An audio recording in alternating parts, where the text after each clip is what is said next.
बिहार सरकार लगातार मठ और मंदिरों पर जो अवैध कब्जा है उसको अतिक्रमण मुक्त बनाने का प्रयास कर रही है और विधि विभाग भी लगातार कवायद में जुड़ी हुई है। और आज कह सकते हैं कि बिहार विधानमंडल के सत्र में भी आज मुद्दा उठा है और हिंदू धार्मिक न्यास अधिनियम 1950 का मुद्दा जो है वो उठा है। और खास बातचीत के लिए हमारे साथ विधि विभाग के मंत्री प्रमोद कुमार हैं। सर, आज मुद्दा उठा है सदन में, क्या कुछ था मुख्य रूप से? ये मुख्य रूप से धन्यवाद है अपने माननीय विधायक संजय सरावगी जी को, जिन्होंने उच्चतम न्यायालय के न्यायादेश को लागू करने हेतु संविधान की धारा 141 का जिक्र किया। उसी पर ये प्रश्न था, तो हम लोगों ने इस काम को कर रहे हैं। हमारे जो राज्य के सभी संबंधित अधिकारी हैं तेज़ी से काम किए हैं और 24,000 एकड़ लगभग ज़मीन भी निकाला है। तो और जो अतिक्रमण है वो अतिक्रमण मुक्त करने के दिशा में जो पटवारी का जो रजिस्टर है उस पर जो नाम ऑनरेबल सुप्रीम कोर्ट के आदेश के हिसाब से लिखना है।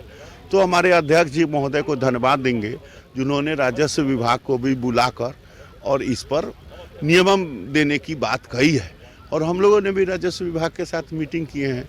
तो और पिलर के लिए जैसे मंदिर की तरफ से योजना विभाग का चारदीवारी होता है, उस तरह हम लोगों की इच्छा है कि मठ की ज़मीन है उसको संरक्षित करने के लिए, सुरक्षित करने के लिए पैमाइश कराकर पिलर हटा दिया जाए ताकि वह ज़मीन धार्मिक न्यास बोर्ड की परिसंपत्ति दिखाई दे। तो अतिक्रमण मुक्त हो रहा है सर, और जो जमीनें आ रही है उसका लोगों को भी लाभ मिल रहा है। काफ़ी जिलों में आप लोगों ने अस्पताल निर्माण के लिए भी दिया है।